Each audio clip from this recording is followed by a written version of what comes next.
ground for a lot of different fighters in our area who are going on to bigger and larger promotions. It's a terrific stepping Kyle stone. Kaler's going pro. Corey Norman, former champ, going pro. Al Morrow's going pro. Our former heavyweight champion went pro. Oh, the wrestler Jeremy Wolfork went pro. You know, a lot of these guys and girls are going pro. Erica Valentine, she's coming up later. Yep. I talked to her online, and she had shared with me that her plan is to win this fight and go pro. And it doesn't necessarily have to be a stepping stone for pro. It could be for the person like you wanted to challenge yourself and push yourself, but the competition has gotten so much better. This has become the stage where if you want to prove yourself to yourself, or if you want to be a pro athlete, this is where you go. This is the proving ground. Yeah, but we're seeing more that want to enter the pro ranks than the people that just want to challenge themselves. Because when you watch the caliber, the guy that just wants to challenge himself was probably thinking twice about it. But also you got to remember the times have changed now. There was no real pathway to the pros back then. Like Tommy Marcelino, a part owner of Cage Wars, he couldn't fight in front of his hometown crowd because it was outlawed in New York. Right. There was no real pathway. There was no community. There was no farm system. You know, so the outlook is much different now than it was 10, 15, 20 years ago. Yeah. Well, and listen, and when we take it back to the Washington Avenue Armory, I remember those days. It seemed like there were maybe 2 or 3 preeminent gyms in the area that all the fighters. Was it. Yep. Now they're everywhere. Everywhere. Every fight is a different town, city. And those bum gyms don't even come to the fights like this. You know, I mean, no disrespect, but they're fighting at like the firehouses and the armories and all these places. Like, this is where you go when you want to prove yourself. And if anybody thinks I'm wrong, please come show me. I would love to call your fight and, you know what, have you in here with some of these amazing athletes. Well, I know a lot goes into, obviously, the matchmaking, and I think that Tim and everybody here with the Cage Wars promotion, they do an incredible job because you don't see lopsided matches. You're seeing high-level, very, very competitive. Now, listen, some matches are going to be over sometimes in a blink of an eye. That's just combat sport. But for the most part, we're putting well-equipped versus well-equipped. If you're watching this right now and you think you're the next one to step in here and do it, by all means. You know, the matchmakers are watching this too. And that first fight with Sinelli and Graf was a great example. Sinelli is so much better than what he showed, but the parity of combat sports is such that it can end at any time. We're going to bring it up to Mike Falvo for the official announcement. And now, ladies and gentlemen, the following contest on the card for Cage Wars 54 is in our 170-pound division, scheduled for 3 3-minute rounds. Introducing first, fighting out of the blue corner. He weighed in yesterday at 170.1 pounds. Representing precision boxing and mixed martial arts out of Poughkeepsie, New York, Joe Parker. And his opponent across the cage, fighting out of the red corner, weighing in yesterday at 171 pounds even. Representing Soup Team Muay Thai out of Albany, New York, Ryan Martin. And the man in charge of the action when that door closes, Mr. Laszlo Huve. That was probably the loudest cheers of the night. This has a lot of electricity in this cage right now with these two. Joe Parker very confident, Ryan Martin very confident. One of these two men is going to leave with a loss. And one positioning themselves in line. Yeah, they're going to be preeminent. For next. Yeah, it's starting to look towards that title shot. Martin doing a good job. Try to turn that corner. Parker did a nice job reversing. Martin got over under, put him against the cage. Again, Joe Parker is just very slick. You know, Martin thinks he's got him. Parker reverses. And if you notice, Parker's right in his corner with Coach Brian McLaughlin there. As a fighter, I can't harp on how important that is to get that instruction from your corner. Is it possible to tune out everybody except your trainer? Absolutely. I can remember when I was doing well in a fight, I could hear nothing but my trainer. Amazing. Then when I was doing shitty in a fight, I couldn't hear anything but the static.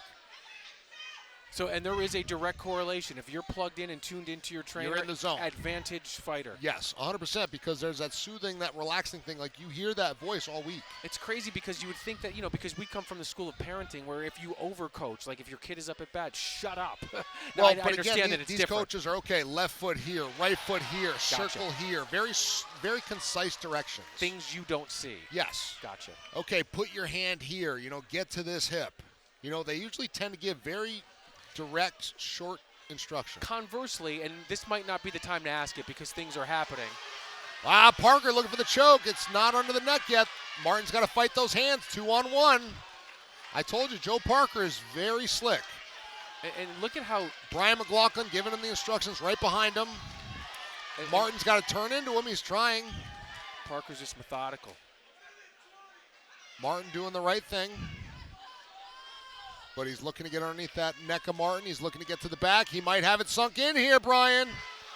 This might be it. He's flattened out. Nope. Wow, nice job by Martin. Beautiful work. But Joe Parker relentless on top with his pressure. But a good job by Martin here to stem the tide and just kind of weather the storm. And he's got the crowd behind him. If he could somehow turn this around, he'll have some positive momentum behind him. But that is not a good position that he's in right now. But he's out. He's in a body triangle right now with Parker, which is never a good position because you're controlling. They're squeezing the air out of you. So even if you roll, your opponent ends up rolling on top of you. He's physically got to lift that leg off him. Right? Yeah, he's got to try to roll to the foot. He's got to try to roll to the foot to create some pressure. And again, he's doing a nice job. Parker's not able to get under the chin, but how much time is being eaten up on the clock, and the judges are just seeing this control. Well, plus he's being softened up too. So, well, look at that leg. It's across his belly. You can't breathe real well. That's sunk in there hard. That's not just for show. Yeah, his mouthpiece is coming out. Wow, great round by Joe Parker. In the beginning, I told you he was slick.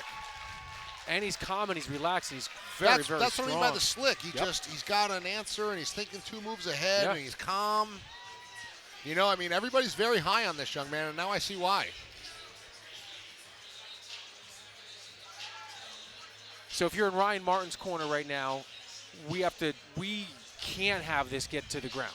Right. And no, I'm going to say making an ugly fight, straight punches, work a half plumb clinch, throw some uppercuts, disengage. I wouldn't try to go back on the ground right now, and not even because you're afraid, but because you know that you just lost that round. So now you need to somehow establish this round and win this round to get back to even footing. Yeah, he's got to find the path that works for him. And Coach Jeremy Hunt giving him that instruction. And if you're Parker, it's exactly more of the same. He took no damage. He controlled the action. He won the round. Round 2.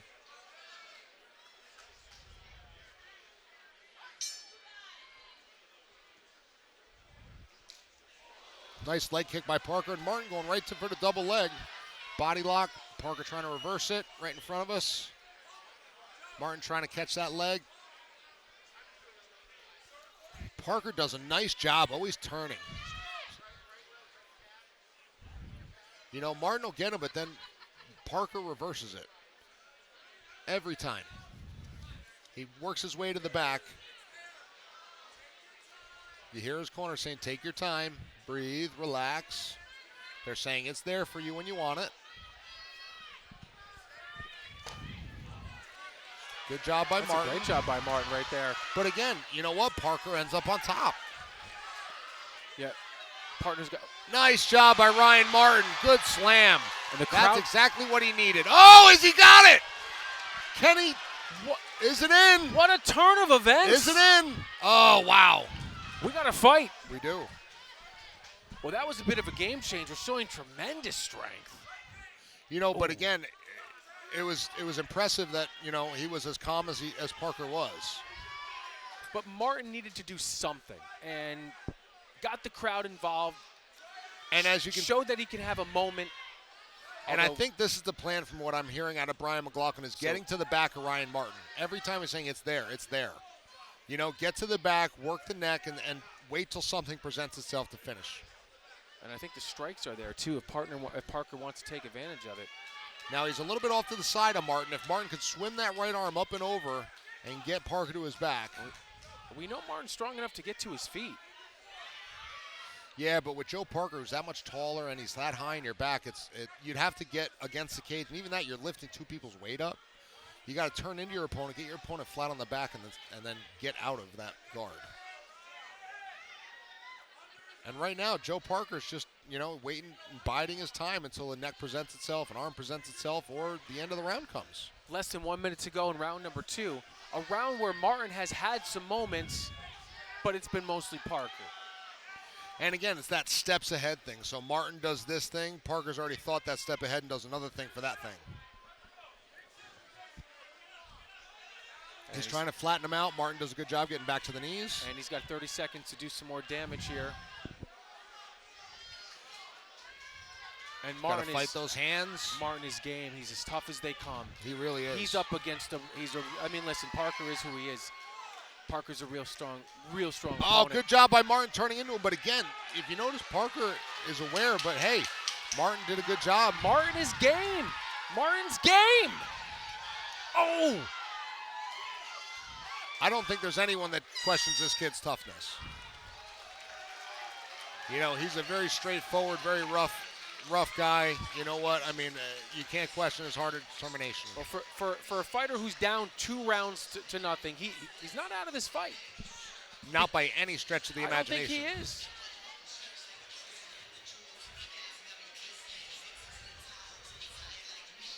I mean, and obviously, if you're Parker here, you need to avoid the big shot at all costs. Easier said than done, because he's not going to stop engaging. I mean, Parker wants to do his damage too.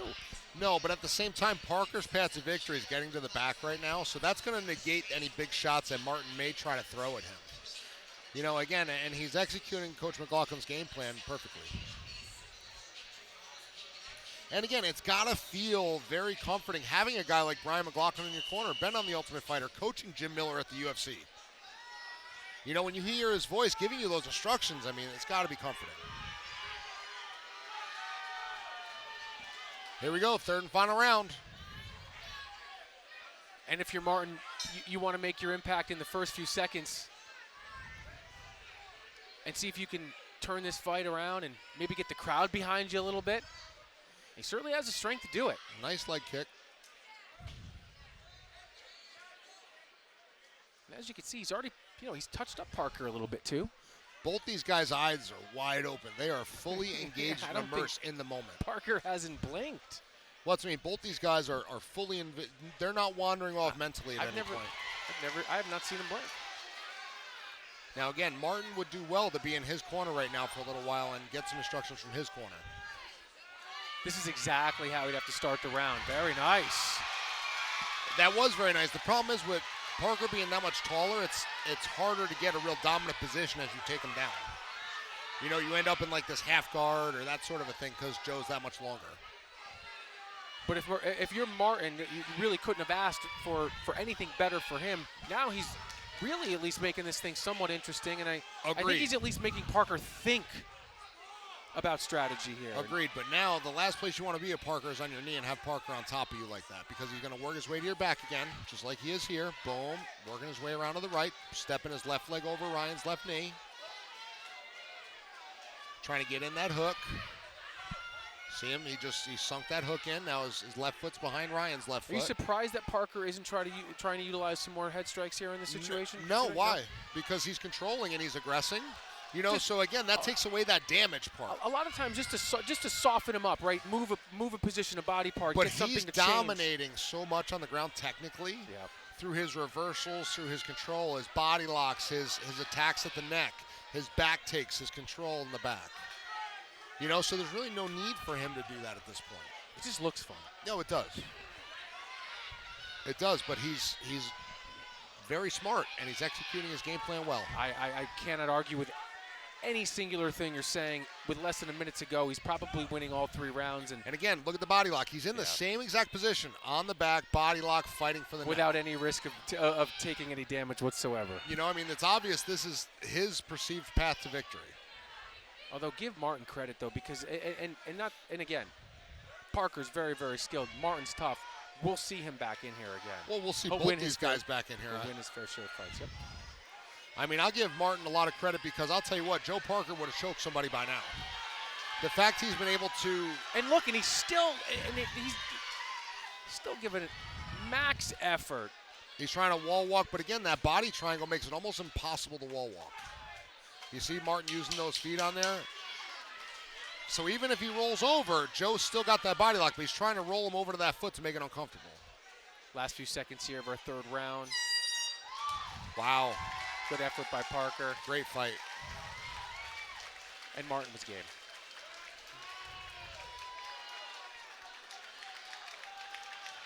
Excellent fight by these two young men.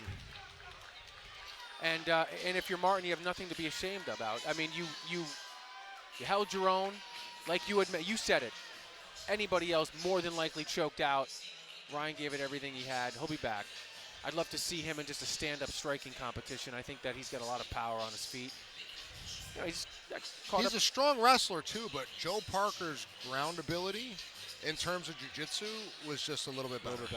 You know, Ryan's got a great wrestling pedigree. We saw him shoot some nice takedowns, some double legs. But once he got there, what Joe Parker did to negate that was key.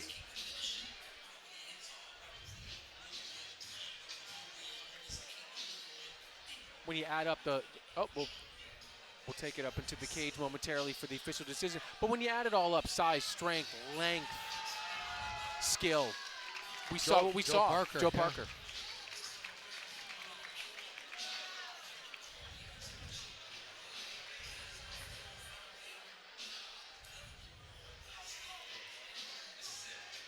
We should be getting this decision momentarily.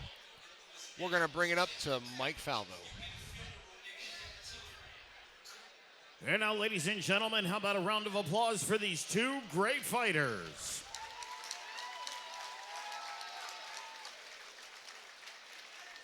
After 3 hard-fought rounds of mixed martial arts action, we go to the judges' scorecard. All 3 judges have scored the fight in favor for your winner. Out of the blue corner, Joe Parker. Excellent job by Joe Parker. Let's hear what he's got to say in here with Jay Engelson. Esther, what's next?